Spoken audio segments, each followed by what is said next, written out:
ரோமா அரண்மனையில் ஒரு இனிய காலை.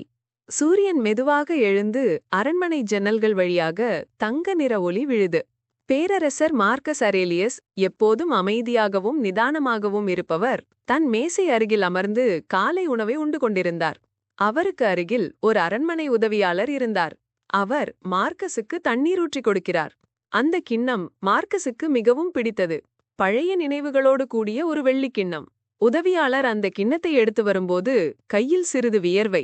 கவனக்குறைவு. டிங் என்ற ஒலி. கிண்ணம் வழுந்து கீழே விழுந்தது. கல் தரையில் மோதிய உடனே உடைந்து சிதறியது. எல்லாரும் அதிர்ச்சி அடைந்தார்கள். சிலர் இது எப்படி நடந்தது என்று கோபமோடு பார்த்தார்கள். ஆனால் மார்க்கஸ் சிரித்தார். அவர் மெதுவாக கையை உயர்த்தி சொன்னார், நிறுத்துங்கள். அவர் பார்வை அமைதியோடு நிறைந்தது. உடைந்த கிண்ணத்தின் துண்டுகள் தரையில் ஒளி வீசின.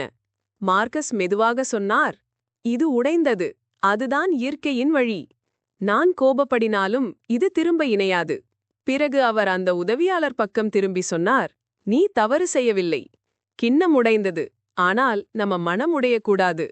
மார்க்கஸ் தன் உணவை அமைதியாக தொடர்ந்தார். எந்த பொருளும் நிரந்தரமில்லை என்பதை அவர் இன்னொரு முறை எல்லாருக்கும் கற்றுக் கொடுத்தார்.